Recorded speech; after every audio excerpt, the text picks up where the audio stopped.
नमस्कार, बुलेटिन में आपका स्वागत है। मैं हूं आपके साथ आशा सरमाल। चलिए शुरुआत करते हैं बुलेटिन की इस वक्त की बड़ी खबर से शुरुआत करेंगे। आपको बताते चले कि कांग्रेस पार्टी पूरी तरह से बिखरती हुई नजर आ रही है। लगातार देखिए, गुलाम नबी आजाद के इस्तीफे के बाद कांग्रेस किस तरह से बिखर रही है। ताज मोहिउद्दीन ने भी आज कांग्रेस पार्टी छोड़ने का ऐलान, यहां पर फैसला जो है वो हो सकता है, यानी ताज मोहिउद्दीन भी आज यहां पर फैसला कर सकते हैं। और गुलाम नबी आजाद 4 सितंबर को अपने समर्थकों के साथ यहां पर बैठक करेंगे। इस वक्त की बड़ी अपडेट जम्मू कश्मीर से देखने को मिल रही है, जहां पर गुलाम नबी आजाद ने पहले इस्तीफा दिया और उसके बाद एक एक करके इस्तीफों की झड़ी जो है वो कांग्रेस पार्टी के अंदर लगती हुई नजर आई। इस बीच में देखिए, कांग्रेस पार्टी किस तरह से बिखरती जा रही है और 10 जिलों में आजाद समर्थकों को जुटाने की भी योजना अब कहीं ना कहीं पूरी तरह से बनाई जा रही है। 4 सितंबर को अपने समर्थकों के साथ यहां पर बैठक कर सकते हैं और जब 4 सितंबर को समर्थकों के साथ बैठक होगी तो देखना यह होगा कि क्या अगली पार्टी यहां पर बनाने के लिए, गठन करने के लिए कोई ऐलान हो सकता है या फिर रणनीति बन सकती है। ये देखने वाली बात है, क्योंकि गुलाम नबी आजाद के इस्तीफे के बाद कांग्रेस पार्टी पूरी तरह से बिखर रही है। ताज मोहिउद्दीन भी आज कांग्रेस पार्टी छोड़ने का ऐलान कर सकते हैं। गुलाम नबी आजाद 4 सितंबर को समर्थकों के साथ यहां पर बैठक करेंगे और साथ ही साथ आपको ये भी बताते चले, कांग्रेस के साथ ही अन्य दलों की यानी भाजपा, नैका, पीडीपी को भी ये संदेश यहां पर दिया जा सके कि आजाद अभी भी, आप देखिए किस तरह से अपनी पैठ जो है वो बना सकते हैं।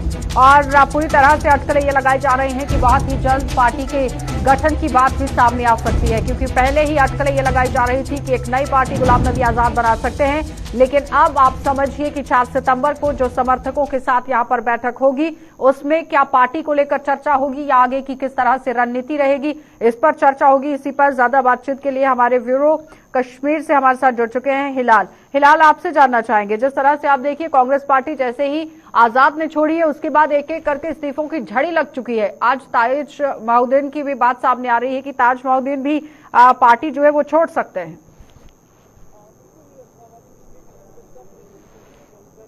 गुलाम नबी आजाद ने इस्तीफा दिया है, उसके बाद जो गुलाम नबी आजाद के हामी तस्वर किए जाते हैं उनकी जानब से कांग्रेस का दामन छोड़कर गुलाम नबी आजाद का जो साथ है देने का सिलसिला अब शुरू हो चुका है। चूंकि ये जराये के हवाले से खबर मिल रही है कि आज साबिका वजीर जो कांग्रेस के अंदर एक सीनियर लीडर की हैसियत से भी काम कर रहे थे, चौधरी ताज मोहिउद्दीन, उनके इस्तीफे के बारे में भी अभी खबरें जो है वो गश्त कर रही हैं। हालांकि उनके क्लोज जो सोर्सेज हैं वो यही बता रहे हैं कि वो अब कांग्रेस से किनारा कशी करेंगे। लेकिन अभी तक जो चौधरी ताज मोहिउद्दीन है उनकी जानब से इस हवाले की अभी कोई पुष्टि नहीं हुई है। लेकिन अब देखने वाली बात होगी, क्योंकि जो 4 बजे या 4:30 बजे आज प्रेस कॉन्फ्रेंस होगी उसमें क्या कुछ डिसीजन लिया जाता है वो उसी वक्त ही देखा जा सकता है। और हिलाल, जिस तरह से अलग अलग बयानबाजी भी देखने को मिल रही है, क्या लगता है कि जब 4 सितंबर को बैठक होगी वहां पर जवाब दिया जा सकता है गुलाम नबी आजाद की तरफ से, जितने भी विरोधी हैं जो बातें कर रहे हैं, जिस तरह से बयानबाजी सामने आ रही है?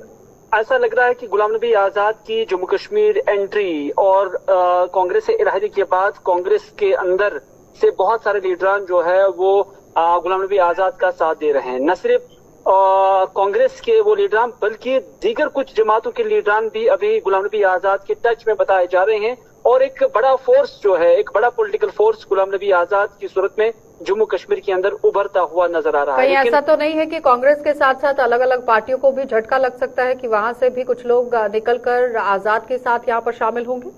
बिल्कुल मुमकिन तौर पर मुतअद्दिद जमातें, खासतौर पर अपनी पार्टी के कुछ लीडरान और पीसी के कुछ लीडरान जो अगरचे फर्स्ट रो के नहीं हैं, फर्स्ट लाइन के नहीं है, लेकिन जो सेकंड लाइन, थर्ड लाइन के लीडरान है, वो ऐसा लग रहा है कि वो इनके साथ जो है गुलाम नबी आजाद का दामन थाम कर एक बड़ा फोर्स की सूरत में जम्मू कश्मीर के अंदर जो है उभर कर सामने आ सकता है। और क्या लगता है हिलाल की नई पार्टी का गठन होने की भी संभावना जताई जा रही है, जिस तरह से उसको लेकर कोई ऐलान हो सकता है?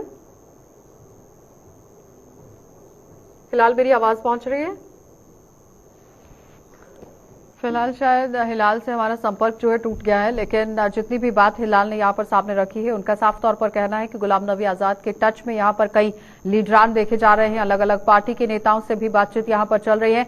तो कहने वाली बात यहाँ पर यह है कि आप देखिए जिस तरह से एक जनाधार यहाँ पर गुलाम नबी आजाद बटोरते हुए नजर आ रहे हैं, तो एक बहुत बड़ी चुनौती अलग अलग पार्टियों के लिए भी है, क्योंकि जिस तरह से कांग्रेस पार्टी को बड़ा झटका लगा है, हो सकता है कि अलग अलग पार्टियों को भी झटके जो है वो देखने को मिले, क्योंकि अलग अलग पार्टियों के अगर नेता गुलाम नबी आजाद के साथ टच में हैं तो जाहिर तौर पर एक सवालिया निशान जरूर बन रहा है। आगे बढ़ जाएंगे, एक और बड़ी खबर से आपको रूबरू करवा देते हैं। पुंछ आपको लिए चलेंगे, जहां पर आपको दिखाते चले कि किस तरह से हालात जो है वो बने हुए हैं। भारत पाक क्रिकेट मैच को लेकर सरहदी जिला पुंछ में यहां पर उत्साह का माहौल देखा गया है और रविवार को यहां पर फंडे बनाने की तैयारियों में पूरी तरह से लोग जो हैं वो लगे हुए हैं। संडे को फंडे बनाने के लिए लोग जो है वो काम कर रहे हैं। तो जाहिर तौर पर क्रिकेट एशिया कप का आज पहला दिलचस्प मुकाबला होगा और मुकाबले के साथ साथ किस तरह से आम लोग जो है वो जुटते हुए नजर आएंगे, ये देखने वाली बात है। क्योंकि भारत पाक क्रिकेट मैच को लेकर सरहदी जिला पुंछ की अगर बात करें तो वहां पर लोगों में काफी उत्साह देखा गया है।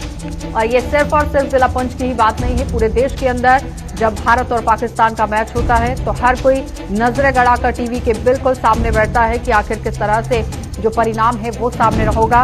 और संडे को फंडे बनाने की तैयारियों में पूरी तरह से यहाँ पर लोग जो हैं वो जुट गए हैं। क्रिकेट एशिया कप आज यहाँ पर होगा और उसके मुकाबले को देखने के लिए पूरी तरह से तैयारियां यहाँ पर कर ली गई हैं। लेकिन क्या कुछ कहना है स्थानीय लोगों का, पहले वो देखिए। पहले तो यही कहना चाहता हूं कि भारत और पाकिस्तान का मैच जब भी होता है बहुत ही ज़्यादा लोगों में रोमांच होता है और बहुत ही रोमांच भरा होता है। बाकी कल संडे है, एतवार का दिन है, तो हम भी बिजनेसमैन लोग, जो दुकानदार लोग होते हैं या नौकरी पेशा लोग होते हैं, वो संडे के दिन ज़्यादातर घर में ही रहते हैं, घर में ही बिताते हैं। तो कल मैच होगा तो संडे का दिन जो है बहुत ही जोश भरा होगा। बाकी मैं सभी अपने भाइयों को यही कहना चाहूँगा कि इस मैच को मैच की तरह ही लें, ना कि दिलों में नफरत वगैरह रखें। तो अच्छे से मैच देखें, एंजॉय करें। बाकी जीत हार जो है वो बाद की बात है। दो खिलाड़ी जब आपस में भिड़ते हैं, एक तो हारता ही है तो एक तो जीतता ही है। तो जीत हार जो है वो जीत हार की तरह ही लेनी चाहिए। तो बाकी मैं यही कहूँगा कि एंजॉय करें और अच्छे से जो है संडे के दिन को एंजॉय करें। आप मीडिया की माध्यम से तमाम अपने भारतवासियों को, हिंदुस्तानियों से ये कहना चाहूँगा कि इस मैच को देखें और इस मैच को एंजॉय के तौर पे देखें, एंजॉय करें। बाकी जो स्पोर्ट्स में कोई भी गेम है, चाहे क्रिकेट है, हॉकी है, फुटबॉल है, कुछ भी है, उसमें एक टीम जीतती है, एक हारती है। तो इसमें अगर कोई भी टीम जीतती है, हारती है, इसमें कोई गलत सेंस ना लें, गलत व्यू ना दें या किसी को टीच मत करें, किसी को तंग मत करें। तो एक एंजॉय के तौर पे इस मैच को देखें और एंजॉय करें। अच्छा लगता है क्योंकि हर जगह माहौल रहता है कि टीवी ऑन रहते हैं, फ़ोन वगैरह ऑन होते हैं, कहते हैं कि आज हमारे देश का मैच है जी, आज इंडिया वर्सेस पाकिस्तान का मैच है। सब अपना कारोबार छोड़ के मैचेस देखते हैं कि आज मैच है ये वो, लेकिन छुट्टी भी ले लेते हैं। जैसे कि मैं तो कल कहीं नहीं जाऊँगा क्योंकि मैं कल मैच देखूँगा, पूरा इंडिया और पाकिस्तान का मैच देखूँगा। तो चलिए, आपने देखा कि स्थानीय लोगों का क्या कुछ कहना था कि रोमांचक मुकाबला होने वाला है और वो अपना सारा कामकाज छोड़कर ये मैच देखने वाले हैं। लेकिन इसी खबर पर ज्यादा जानकारी के लिए सनी, हमारे संवाददाता पुंछ से हमारे साथ जुड़ चुके हैं। सनी, किस तरह से तैयारियां की गई हैं लोगों की तरफ से? काफी उत्साह देखा जा रहा है लोगों में। जी बिल्कुल आशा, लोगों के बीच बहुत ज्यादा जो है वो खुशी देखी जा रही है कि भारत पाकिस्तान के बीच जो है वो मैच खेला जा रहा है। उसको लेकर अक्सर हम देखते हैं कि हमारे पुंछ के लोग जो हैं भारत पाकिस्तान का जब भी मैच होता है तो इसको बड़े ध्यान से जो है वो देखते हैं। और आज भी हमने देखा कि पुंछ मार्केट जो है, ज्यादातर मार्केट बंद है। लोगों के द्वारा ये कहा जा रहा है कि जब भारत पाकिस्तान का मैच शुरू हो, जब भारत पाकिस्तान को ये इस मैच में हराए तो हम जो है बम पटाखे जो हैं वो फोड़ें। और अक्सर हम देखते हैं कि हमारे पुंछ से इस तरह के जो खुशी है वो देखी जाती है। पिछले कुछ सालों में हमने देखा है जब भी था तो हमारे पुंछ में इस तरह से आतिशबाजी की जाती थी कि पाकिस्तान तक इस आतिशबाजी की आवाज जाती है। सिर्फ 13 किलोमीटर ही दूर है हमसे पाकिस्तान। तो हमारे पुंछ के जो लोग हैं, चाहे वो एलओसी पर रहने वाले लोग हों, वो भी इस मैच को बड़े जो है महत्वपूर्ण समझते हैं। और ये आज मैंने जब लोगों से बात की तो उनका भी ये कहना था कि इस मैच को एक मैच की तरह ही देखा जाए, ये नहीं कि किसी के दिल को ठेस पहुंचे, उस तरह से इस मैच को ना देखा जाए। पर लोगों में बहुत ज्यादा खुशी देखी जा रही है। मार्केट पूरी बंद है और लोग अपने घरों में हैं। चाहे मैच जो है वो शाम को शुरू होना है, पहले से ही लोग जो है अपनी टीवी लगाकर जो है देख रहे हैं कौन कौन से प्लेयर जो है। दो टीमों के बीच भी अगर मुकाबला होता है तो जीत हमेशा एक ही होती है और एक को हारना होता है, तो ये नियति है। लेकिन क्या लगता है कि किस तरह से आज उत्साह जो है वो लोगों में है? क्योंकि पहले तो आपने पूरी बात सामने रखी है। बिल्कुल आशा, लोगों में उत्साह जरूर है इस मैच को लेकर, पर लोगों में ये जो हमारे पुंछ पर एलओसी पर रहने वाले लोग हैं, इस मैच को इस तरह से देखते हैं जिस तरह से भारत पाकिस्तान के बीच युद्ध होता है उस तरह से देखते हैं। और अक्सर हम देखते हैं जब भी भारत पाकिस्तान से जीता है तो हमारे पुंछ में ढोल नगाड़ों के साथ बम पटाखे जो है वो फोड़े जाते हैं और बहुत खुशी जो है पुंछ में मनाई जाती है। बहुत बहुत धन्यवाद सनी जुड़ने के लिए। तो फिलहाल आपने देखा कि सनी हमारे संवाददाता हमारे साथ जुड़े हुए थे, जो बता रहे हैं कि किस तरह से सरहदी जिला पुंछ की अगर बात करें तो लोगों में आज की मैच को लेकर काफी उत्साह है और लोगों ने काफी तैयारियां भी कर ली हैं और उनका साफ तौर पर कहना है कि वो अपना काम छोड़कर पूरी तरह से मैच देखने के लिए यहां पर उत्साहित हैं और इंतजार कर रहे हैं। आगे बढ़ जाएंगे। अब आपको पीएचई के हवाले से एक बड़ी खबर बता देते हैं, जिसमें आप देखिए डेली वेजर्स तो धरना प्रदर्शन कर रहे हैं, लेकिन जम्मू शहर में 30% मुलाजिम यहाँ पानी की सप्लाई को लेकर किस तरह से काम कर रहे हैं ये आपको बताना बहुत जरूरी है, क्योंकि पीएचई डेली वेजर्स की हड़ताल के बावजूद दिन रात यहाँ पर ये लोग एक कर रहे हैं और 22 जून से काम छोड़ हड़ताल पर पीएचई डेली वेजर्स हैं। इस वक्त की बड़ी अपडेट, जम्मू शहर में 30% मुलाजिम पानी की सप्लाई कर रहे हैं और पीएचई डेली वेजरों की जो हड़ताल चल रही है उसकी वजह से आम लोगों को काफी परेशानियां झेलनी पड़ रही हैं। लेकिन इसके बावजूद भी आप देखिए कुछ मुलाजिम ऐसे भी हैं जो दिन रात एक कर रहे हैं और 22 जून से काम छोड़ हड़ताल पर ये पीएचई के डेली वेजर्स हैं। जल शक्ति विभाग के डेली वेजर्स धरना प्रदर्शन कर रहे हैं। काम छोड़ हड़ताल की उन्होंने यहाँ पर चेतावनी दी है और ये चेतावनी भी उन्होंने एलजी प्रशासन को दी है कि जब तक उनकी मांगे नहीं मानी जाती वो धरना प्रदर्शन से उठने वाले नहीं है। लेकिन इस बीच में जो लोगों को समस्याएं पेश आ रही थी उन्हें दूर करने के लिए 30% मुलाजिम यहाँ पर पानी की सप्लाई कर रहे हैं और पीएचई डेली वेजर्स की जो हड़ताल चल रही है उसे मद्देनजर रखते हुए ये यहाँ मुलाजिम जो हैं वो दिन रात एक करते हुए नजर आए हैं। 22 जून से ही काम छोड़ हड़ताल पर यहाँ पीएचई के डेली वेजर्स हैं, लेकिन उसके बावजूद लगातार आप देखिए 22 जून से ही किस तरह से यहाँ पर काम इन मुलाजिमों की तरफ से किया गया है ताकि लोगों को किसी भी समस्या का सामना ना करना पड़े, क्योंकि गर्मी का मौसम है जिसमें पानी की काफी जरूरत है और किल्लत भी रहती है। लेकिन इस बीच में काम किस तरह से 30% मुलाजिमों की तरफ से किया गया है, इसी पर जानकारी लेंगे। हमारे साथ राजकुमार जुड़ चुके हैं, PHE health and sanitation committee के चेयरमैन हैं, इन्हीं से जानेंगे। राजकुमार जी जरा बताइए, जिस तरह से 22 जून से लगातार पीएचई के डेली वेजर्स जो हैं वो धरने प्रदर्शन पर हैं, लेकिन आप लोगों की तरफ से सप्लाई की जा रही है, लोगों को राहत पहुंचाई जा रही है। बिल्कुल ठीक। देखिए ये स्ट्राइक जो की है इन्होंने। हेलो, आवाज आ रही है राजकुमार जी? हाँ जी, आ रही बताइए किस तरह से काम चल रहा है, क्योंकि 30% मुलाजिम पानी की सप्लाई कर रहे हैं। 22 जून से ही डेली वेजर्स जो है वो हड़ताल पर हैं। देखिए 22 जून के बाद जो डेली वेजर पूरे हड़ताल पर हैं, लेकिन हमारे परमानेंट एम्प्लॉइज हैं जिनमें हमारे इंजीनियर वगैरह भी वो भी पूरे फील्ड में हैं, जिसकी वजह से हमारा पानी जो है आपकी आवाज नहीं पहुंच पा रही है। देखिए, हेलो, आ रही बात जी? देखिए 22 जून के बाद ये जो पानी की सप्लाई चल रही है, ये हमारे परमानेंट जो एम्प्लॉइज हैं ये वही काम कर रहे हैं, तो पानी थोड़ा बहुत जो मिल रहा है। उनके साथ हमारे इंजीनियर वगैरह भी जो हैं, जेई वगैरह, एडब्ल्यू वगैरह, वो भी पूरी मुस्तैदी के साथ काम कर रहे हैं, तभी हमारा जो पानी है वो थोड़ा बहुत जो चल रहा है। इस वक्त है चुनौतीपूर्ण परिस्थितियां इस वक्त बनी हुई हैं, क्योंकि लगातार आप देखिए जल शक्ति विभाग के जितने भी डेली वेजर्स हैं अलग अलग ट्यूबवेल्स पर काम करते हैं, लेकिन अब हड़ताल पर हैं, तो जिसका खामियाजा आम लोगों को भुगतना पड़ रहा है। कितना चुनौतीपूर्ण कार्य है? बहुत ही चुनौतीपूर्ण कार्य है। मैं सरकार से भी अपील करता हूँ कि ये जो स्ट्राइक है जिनकी, ये जो डिमांड है इनकी, इन पर भी गौर करें। अगर इनको परमानेंट नहीं करना है तो उनको वो जो मिनिमम वेजेज है एक्ट, उसी के तहत इनको इनकी जो है मांग पूरी करें, ताकि जो सप्लाई जो पानी की है, जिसकी वजह से त्राई मची हुई है पूरे शहर में, वो जो हल करें। और क्या लगता है कि एलजी प्रशासन की तरफ से कोई आश्वासन इन लोगों को दिया गया, क्योंकि कई मीटिंग्स भी हुई हैं, लेकिन उसके बावजूद भी? लेकिन मीटिंगें हुई हैं, हमने सुना है, हमारे साथ भी मीटिंग हुई थी, लेकिन हमें लगता नहीं अभी कोई बातचीत इनकी वो बन पाए। लेकिन सरकार जो है वो अपने मूड पे अड़ी हुई है, लेकिन ऐसा नहीं करना चाहिए, क्योंकि ये डेली वेजर जो हैं ये भी अपने ही लोग हैं, हमारे लोकल लोग हैं, ये बहुत ही परेशानियों का सामना कर रहे हैं। हम चाहते हैं कि इनका जो मिनिमम वेजेज एक्ट जहाँ इनको परमानेंट जो है वो जरूर करें, ताकि जितनी सारी स्कीमें जम्मू कश्मीर में हमने लॉन्च की हुई हैं, ये सारी की सारी स्कीमें जो हैं, प्रोजेक्ट जो हैं, यही लोग चला रहे हैं। परमानेंट एम्प्लॉय तो हमारे पास है नहीं, इतने 30-32% लोग हैं, वो कितना काम कर पाएंगे। लेकिन जितनी स्कीमें, जितने प्रोजेक्ट जो चल रहे हैं हमारे PHE में, ये यही डेली वेजर ही चला रहे हैं। ये मैं बता दूं, सरकार को भी पता है इस बात का, लेकिन पता नहीं सरकार हाल भी यही था राजकुमार जी, क्योंकि 30% मुलाजिमों से काम नहीं होने वाला है। आप देखिए लाखों की तादाद में जनता है जिसे काफी जरूरत है पानी की, और कोई भी काम बिना पानी के घर के अंदर नहीं होता है। लेकिन अगर इस तरह से काम छोड़ हड़ताल की गई है तो गौर फरमाने की जरूरत थी प्रशासन को। लेकिन मुझे लगता है कि अब लोग भी सड़कों पर ना आ जाएं।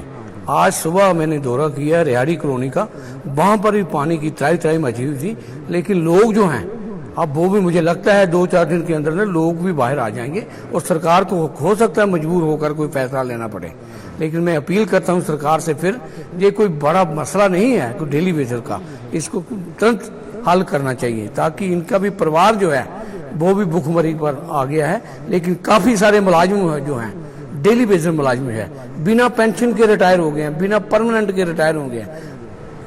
हाँ, मैं अपील करता हूँ सरकार से इन पर भी गौर करें।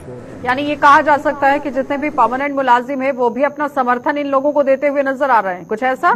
देखें, हम तो इनको समर्थन देंगे ही देंगे, लेकिन लोग भी पूरे, मुझे लगता है 2-4 दिन के अंदर लोग भी इनके साथ सड़कों पर आ जाएंगे। बहुत बहुत धन्यवाद राजकुमार जी जुड़ने के लिए। तो फिलहाल आपने देखा कि राजकुमार जो कि चेयरमैन हैं वो बात कर रहे हैं, और पूरी तरह से उन्होंने एक बात सामने रखी है कि किस तरह से डेली वेजर्स के समर्थन में अलग अलग पार्टियों के लोग भी देखे गए हैं, और जो परमानेंट मुलाजिम हैं वो भी समर्थन में हैं। और सबसे बड़ी हैरान करने वाली बात यहाँ पर यह है कि कुछ समय के बाद आम जनता भी इनके समर्थन में रोष प्रदर्शन करती हुई नजर आ सकती है, जिसका खामियाजा प्रशासन को भुगतना पड़ सकता है। ये साफ तौर पर कहना है राजकुमार जी का, और अब इस पर गौर फरमाने की जरूरत है। आगे बढ़ जाएंगे, एक और बड़ी खबर से आपको रूबरू करवाते चले। लगातार आप देखिए किस तरह से पुंछ से एक और बड़ी खबर जो है वो देखने को मिल रही थी, लेकिन इस बीच में रामबन से आपको खबर दिखा देते हैं, जहां पर म्युनिसिपल काउंसिल की लापरवाही काफी तरीके से भारी पड़ सकती है, और लापरवाही की वजह से लंपी स्किन के मामले पूरी तरह बढ़ सकते हैं। चारों ओर फैली हुई गंदगी की वजह से मवेशी जो है वो यहाँ पर किस तरह से मंडरा रहे हैं। और साफ तौर पर आपको ये बताते चलें कि लंपी स्किन से बचने के लिए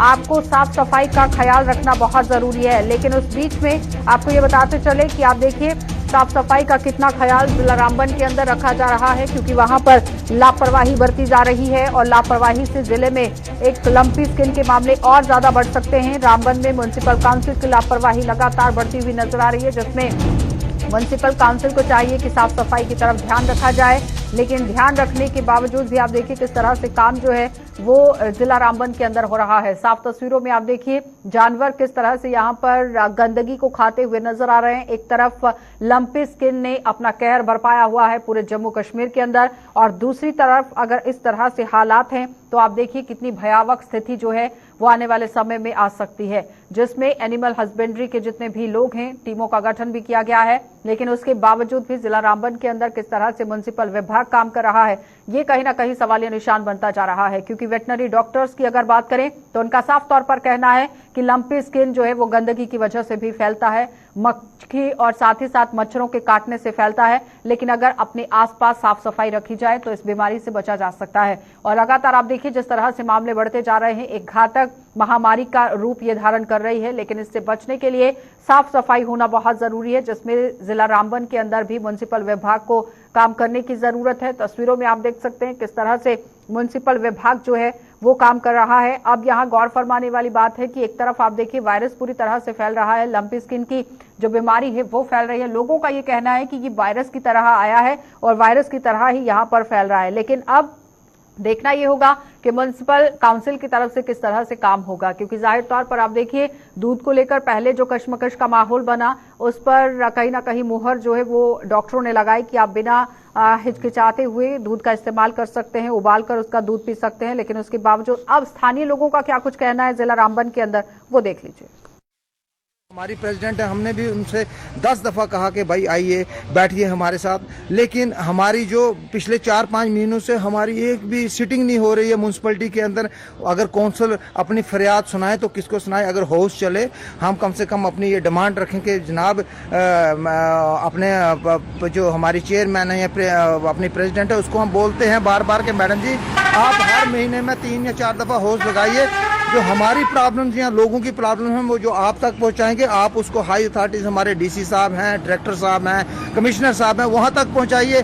लेकिन हमारी जब मीटिंग्स नहीं होगी, जो हमारी कमेटी है जो 7 के 7 मेंबर और हमारे 6 मेंबर और एक प्रेसिडेंट वाइस प्रेसिडेंट जब तक बैठेंगे नहीं, सॉर्ट आउट नहीं करेंगे मसले को, तो मुझे नहीं लगता है कि कमेटी जो है वो स्मूथली फंक्शन कर सके। चलिए, तो फिलहाल आपने देखा कि किस तरह से आम लोगों का भी कहना है कि जाहिर तौर पर इस पे काम करने की जरूरत थी, मीटिंग्स करने की जरूरत थी, लेकिन अभी तक कोई भी मीटिंग नहीं की गई है। इसी पर ज्यादा जानकारी के लिए नदीम हमारे संवाददाता हमारे साथ जुड़ चुके हैं। नदीम, जिस तरह से लंपी स्किन की बीमारी जो है वो लगातार फैलती जा रही है, लेकिन जिला रामबन के अंदर जो काम होना चाहिए कितना किस तरह से हो रहा है? जी बिल्कुल, देखिए आशा, मैं आपको एक चीज बता दूं, क्योंकि हमारे पास जहाँ पे इलेक्टेड बॉडीज होती है वहां पे हमारे पास 2 बॉडीज काम करने वाले थे। एक तो वो जो ऑफिसरान होते हैं, जो मुलाजमीन होते हैं, और दूसरी तरफ हमारे पास वो लोग होते हैं जो लोगों से वोट हासिल कर काम करने की बातें करते हैं। हालांकि लोगों का तो अक्सर ये रहता है कि जब नई सरकार ऑफिसरान काम नहीं करते हैं, फिर लीडर्स डिफरेंट पॉलिटिकल पार्टीज के उनके बीच पहुंचते हैं कि काम हम करेंगे। लेकिन रामबन कस्बा के अंदर की जब आप बात करेंगे, म्युनिसिपल काउंसिल रामबन के अंदर, क्योंकि एक तरफ लंपी स्किन की जहां हम बात करें, डिजीज चल रही है, साफ सफाई का खास ख्याल रखा जाना चाहता है। जब भी कहीं बीमारी कोई अगर जन्म लेती है तो कहीं ना कहीं गंदगी इस चीज का काज रहती है। लेकिन आप देख सकते हैं कि डस्टबिन पे हम देख रहे हैं कि जो माल मवेशी है बाजार में वो अपनी खुराक तलाश कर रहे हैं। तो कहीं ना कहीं मैं कहूं कि लंपी जो स्किन डिजीज है उसको यहाँ पे रामबन में कहीं ना कहीं जगह मिल सकती है। कितने मामले अभी तक जिला रामबन के अंदर लंपी स्किन को लेकर सामने आए हैं? जी बिल्कुल, देखिए अभी तक तो ऐसा कोई मामला सामने नहीं आया है, लेकिन मैं आपको एक चीज बता दूं कि किस तरह से आलूदगी अगर हर तरफ रहेगी, बाजार के अंदर आप देखेंगे ड्रेनेज सिस्टम भी, क्योंकि जानवरों की बात नहीं करें, इंसानों के अंदर भी कई तरह की बीमारियां जन्म ले सकती है। क्योंकि जब रामबन कस्बा के अंदर दौड़ते हैं और म्युनिसिपल काउंसिल रामबन के ड्रेनेज सिस्टम की बात करते हैं, पूरी तरह से ब्लॉक है। डस्टबिन पे आप देखेंगे तो डस्टबिन क्यों आखिर लापरवाही बढ़ती जा रही है? म्युनिसिपल काउंसिल इसकी तरफ ध्यान क्यों नहीं दे रहा?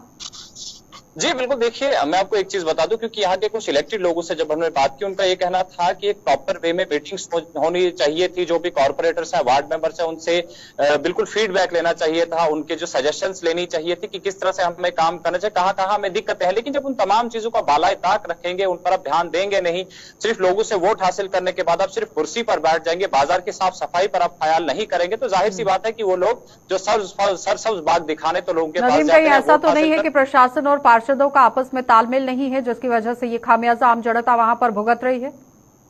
जी बिल्कुल, देखिए आशा, इस चीज को देखना होगा कि अगर कहीं गैप है तो उस गैप को कम करने के लिए हमारे पास एक इलेक्टेड बॉडी है और उसके कुछ जिम्मेदारान है। हालांकि हमने देखा था कि 2018 में जब इलेक्शन हुआ उसके बाद 2 साल तक लगभग तेजी से डेवलपमेंट हुई रामबन। हमने देखा कि ड्रेनेज सिस्टम बहुत बेहतर बनाया गया है, लेकिन आज की डेट में उस ड्रेनेज सिस्टम को मेंटेन नहीं किया जा रहा है। ड्रेन्स बन गई थी जनाब, उनमें पानी तो बहेगा लेकिन वो ब्लॉक है, उनको ब्लॉकेज को जो है क्लियर करना है। ड्रेनेज सिस्टम जो है, अगर उसका इस्तेमाल प्रॉपर वे में किया जाएगा, कूड़ा दानों को अगर हर रोज डेली बेसिस पे वहां से कूड़ा करकट हटाया जाएगा तो बाजार को एक साफ मतलब काम करने की जरूरत है म्युनिसिपल विभाग को। बहुत बहुत धन्यवाद नदीम जुड़ने के लिए। तो फिलहाल आपने देखा कि नदीम हमारे संवाददाता रामबन से हमारे साथ जुड़े हुए थे, जो बता रहे हैं कि किस तरह से म्युनिसिपल विभाग को काम करने की जरूरत है, क्योंकि लोगों को यहाँ पर आने वाले समय में काफी परेशानी झेलनी पड़ सकती है। लेकिन फिलहाल लंपी स्किन को लेकर नदीम का कहना है कि अभी तक कोई भी मामला सामने नहीं आया है। आगे बढ़ जाएंगे, एक और बड़ी खबर से आपको रूबरू करवाते चले। लगातार आप देखिए सांबा से बड़ी खबर देखने को मिल रही है, जहां पर अब यहां